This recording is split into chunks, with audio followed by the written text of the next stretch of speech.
Hey, what's up guys and welcome back to the channel. You know it's about Anime King, and today we're going to be doing part 30 of What If Naruto Went Dark. Get this one past 300 likes and you'll be getting the next part as soon as possible.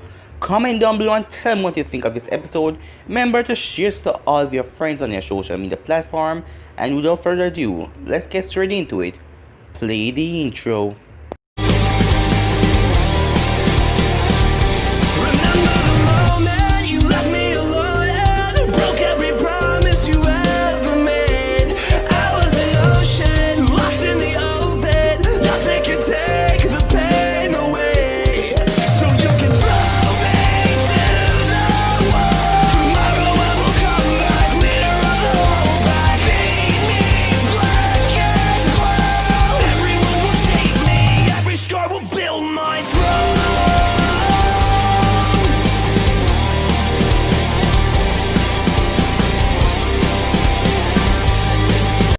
If you're new, check across the place and check up on part 1. Trust me guys, it's interesting.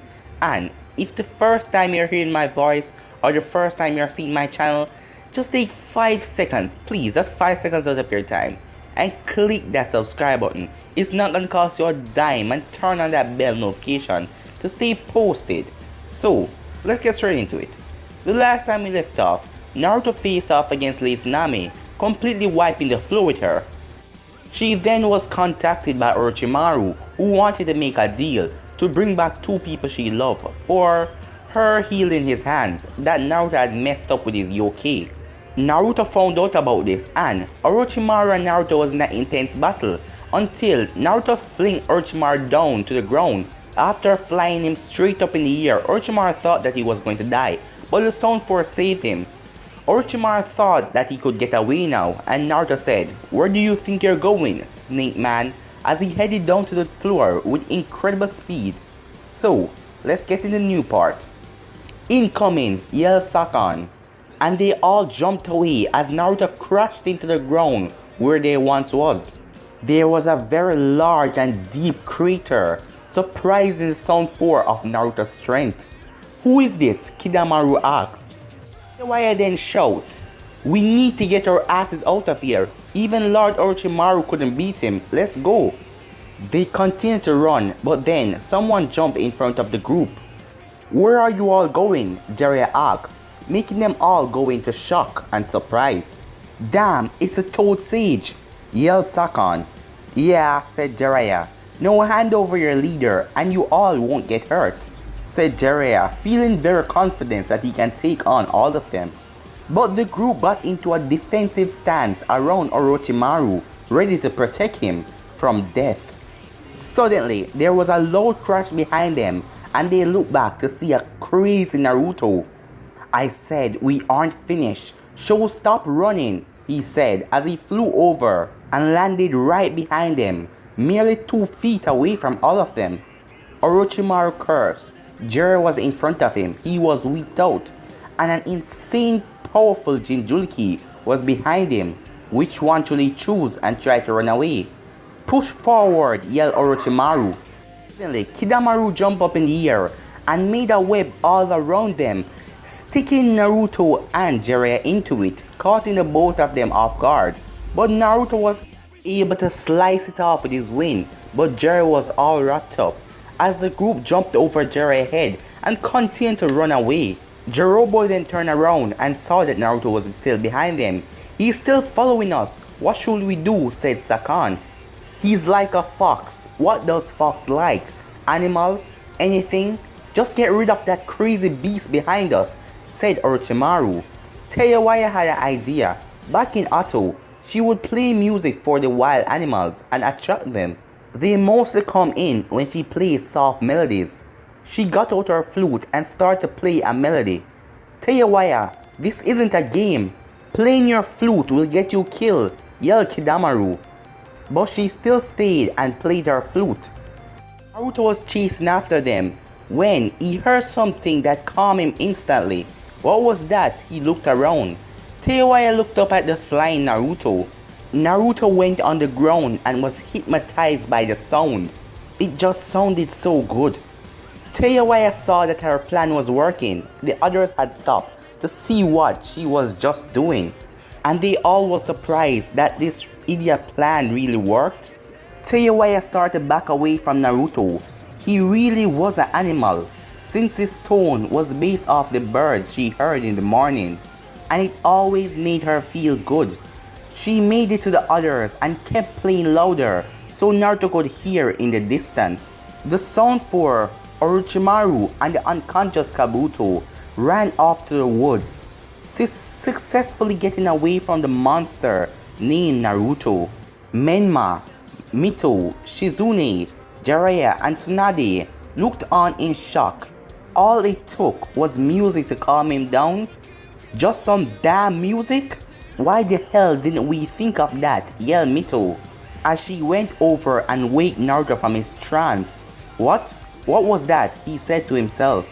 He walked over to the group and he freed Jiraiya from the spider web with his tame wings. The group made it back to the hotel to rest up. Meanwhile in Konoha, Minato was sitting in his office reading some of his paperwork. He wondered when Jiraiya will come back. He has been gone for a good 3 weeks now. He wanted to know how the search for Tsunade went. A poof of smoke appeared in his office, surprising him. When the smoke cleared, it revealed a frog. I have a message from Jiraiya for you, Minato, said the frog. Minato nodded and received a scroll with Jiraiya handwriting on it. He quickly started to read it. Hey there, Minato, said the note. We have Tsunade with us. She wasn't going to come with us for a second, but Naruto beat her, and Menma gave her a deep talk about why she should come back. We are scheduled to be back in Konoha in at least 4 days. But be ready if we come sooner. Naruto is getting more and more suspicious every day. Make sure everything is ready when we get back, Minato. I will see you in a few. End of note, said Jiraiya. Days later, Jiraiya, Menma, Mito, Tsunade, Shizune, and Naruto finally made it back to the village walls. Finally, home sweet home, yelled Menma as he walked through the gates. I don't want to hear your yelling right now, Menma. It's getting late and I wish to go to bed, said Mito. It's getting late? Menma turned around to look at the sun and see the sun was going down. He didn't realize that the time was so late. You all go home. Me, Tsunade, and Shizune shall go to your father's office and talk about the mission, said Jiraiya to the kids. Alright, but first, let's go get some ramen, said Menma. Menma then turned around to see Naruto start to sniff the air, catching everyone's attention. Naruto, what is it? Said Menma. Goodbye. That was the only thing he said, and walked away from the group as his tails were swinging behind him. Weirdo, whispered Menma, making Mito hit him on the top of the head. Do not talk about our older brother like that, she scolded Menma. At the Humanica Flower Shop. Hello, welcome to Humanica Flowers. How may I help you? Said proudly Ino. When she didn't receive an answer, she opened her eyes to see the person who was standing in front of her. She didn't expect Naruto, she said, as she saw the demon boy approach her. You work here? He asked. Yes, she said, while shaking. I like the smell here, was all he said. The smell really attracted him, his fox instincts taking over, and commanded him to follow such a lovely smell. Naruto went beside the counter where Ino was sitting and curled up in a ball. His tail was covering his body. Ino looked down and couldn't see Naruto anymore. His tail was covering him. Naruto? She asked, but she didn't get any response. Did he just fall asleep in my shop? Ino asked no one. She couldn't believe he just came and sleep here. Naruto, you cannot sleep here, said Ino as she got from her stool and poked at his tails that covered him. She started to get ticked off that Naruto wasn't responding and was just sleeping there, and she got ticked off.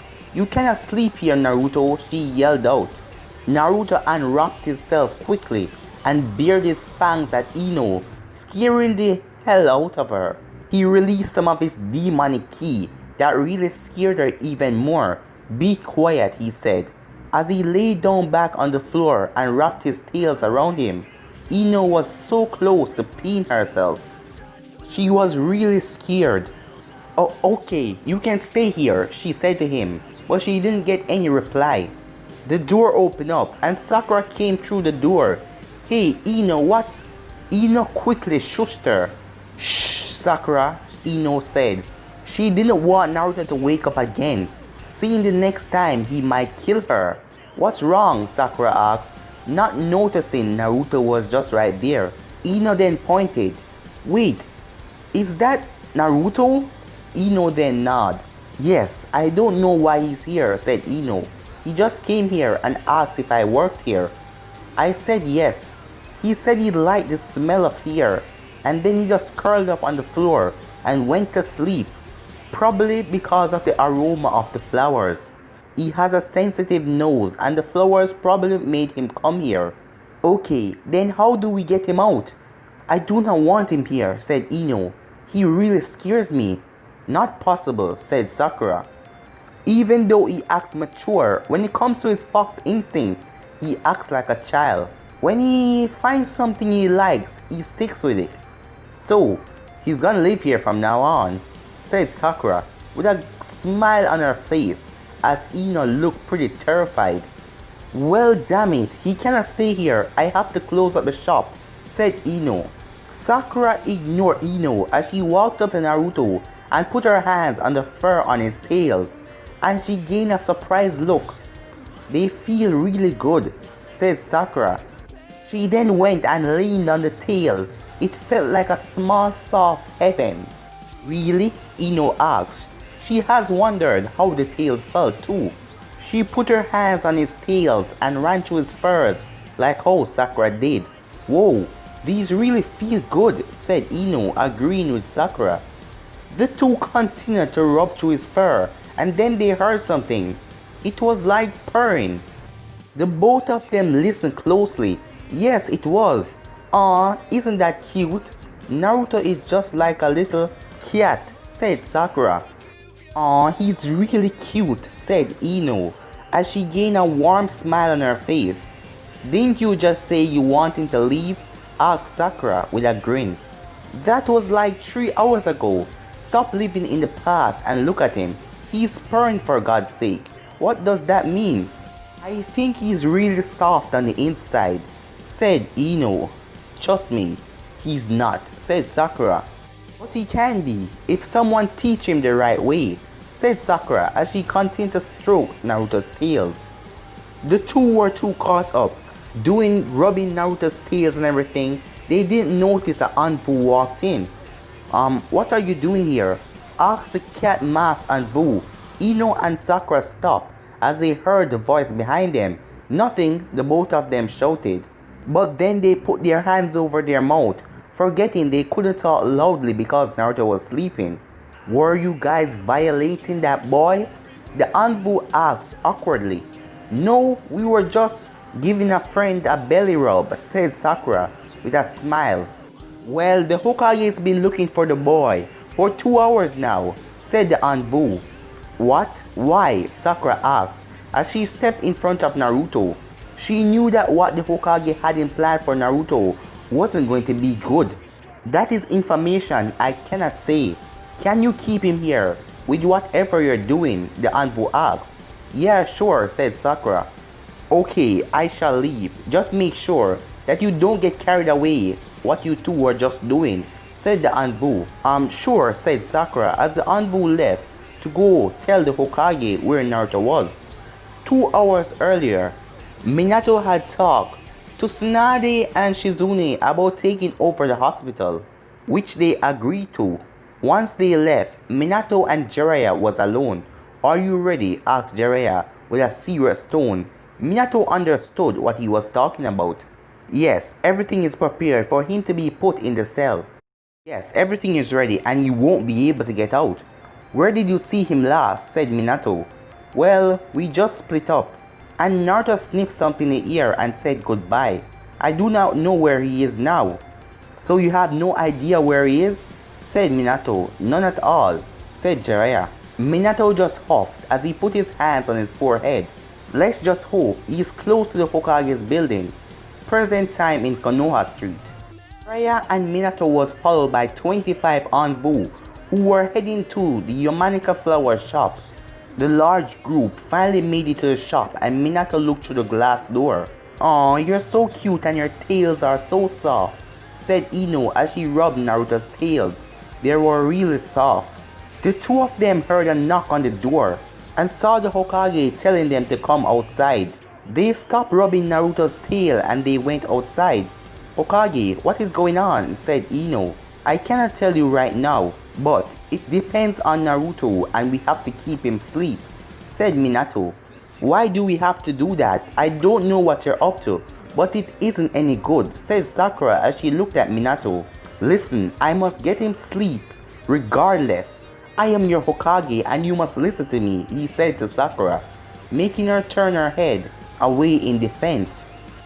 "This is the plan," he turned to the envoy.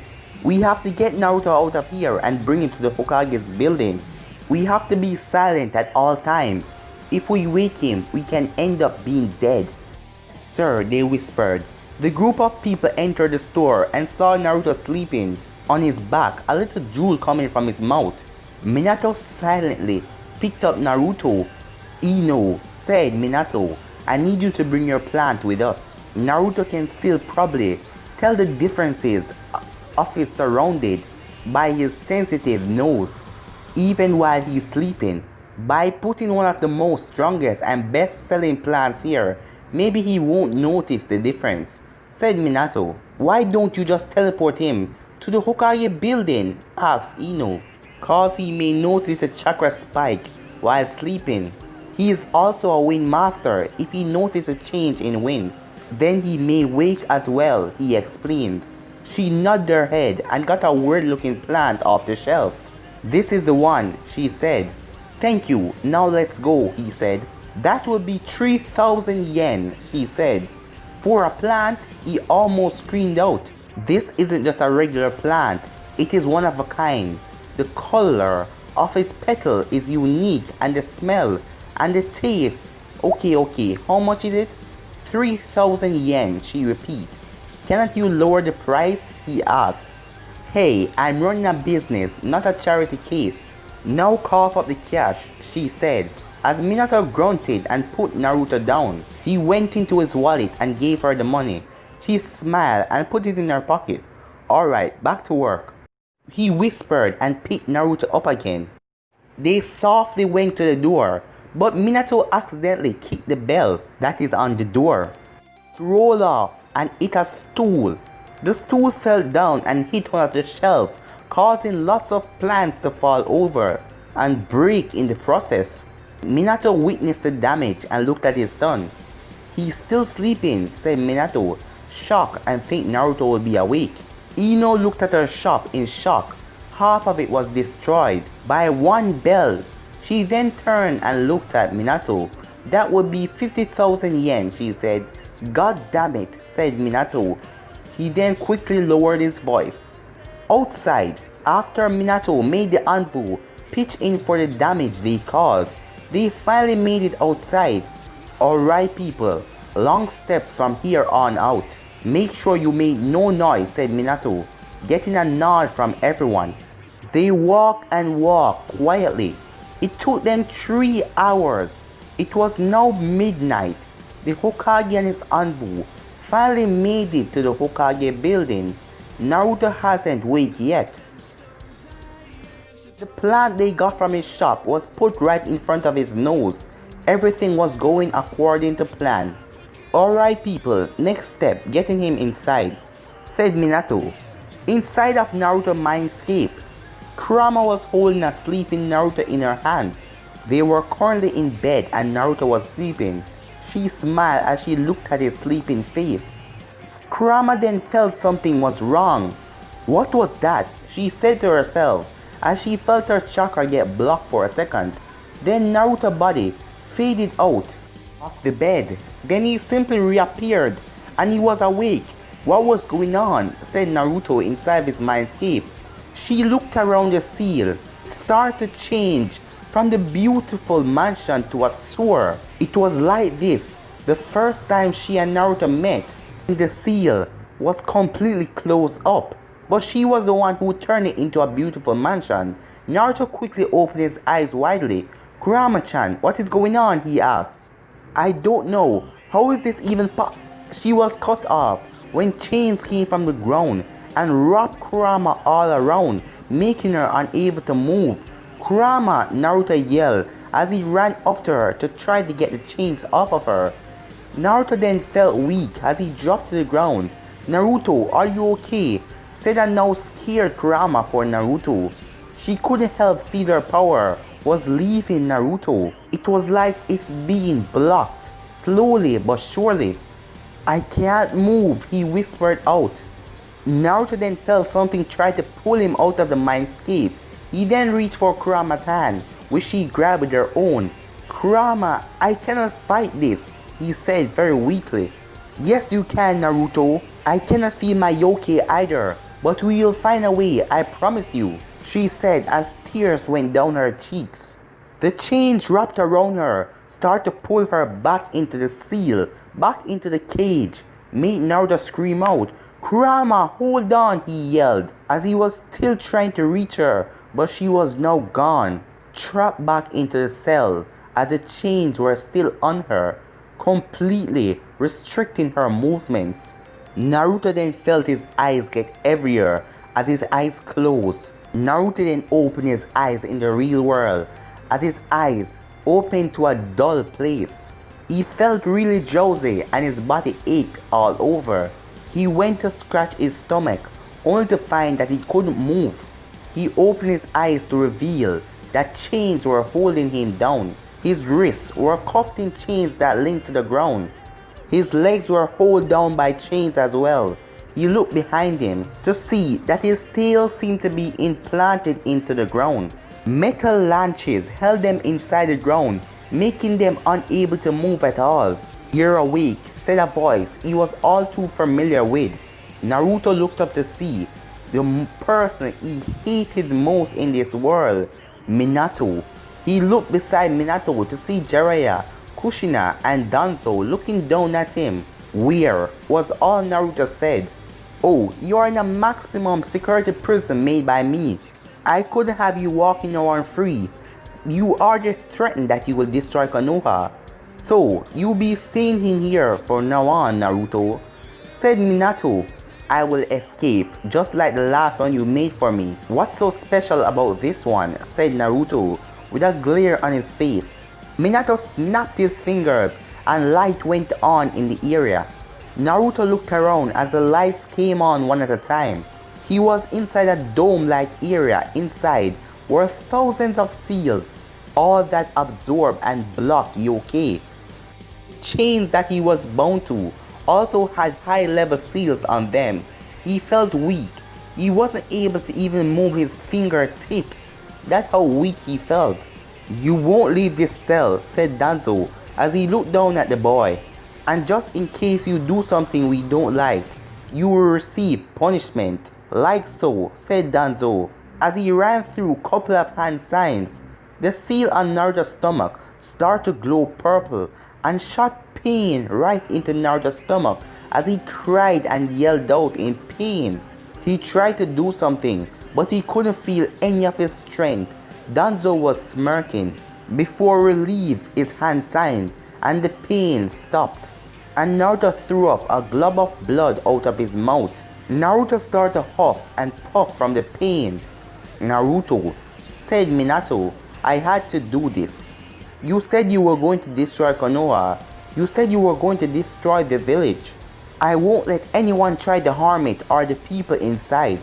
I had to take my role of Hokage and do what I had to do to protect my people, he said. Screw you, said Naruto as he huffed and puffed, as he looked at Minato with pure death in his eyes.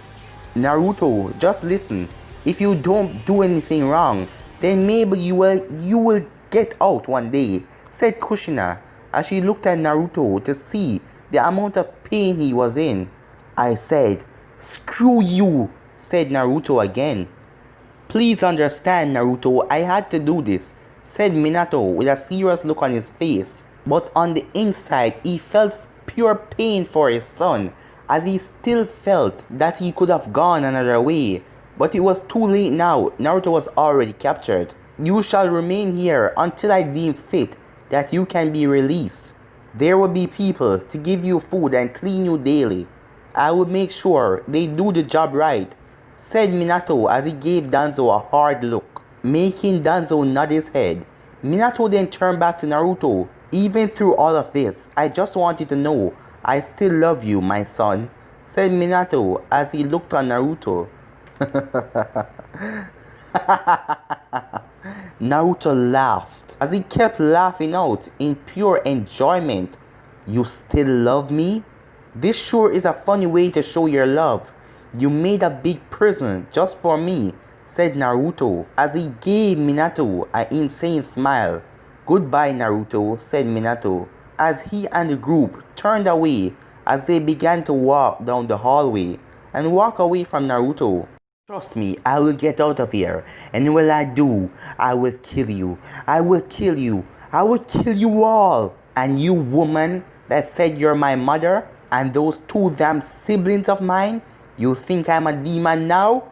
Naruto kept on laughing. You will all be dead in minutes. Do you hear me, Minato? Naruto yelled out as he continued to yell after them. I will kill you. I will destroy your precious village. I will kill you all, he said. Everyone you know shall die, starting with Kushina and those two siblings of mine. I will tear through them right in front of you. Do you hear me, Minato? Naruto yelled out. Minato, Danzo, Kushina, and Jiraiya made it to the door and opened it and started to walk out. Minato, do you hear me? Naruto shouted. I will kill you. Minato then turned around and glanced back at Naruto before closing the cell and locked him inside. This is the end of this episode, guys. Remember to give this one a like, and you'll be seeing the next part as soon as possible. But for now, guys, I'm out. Peace.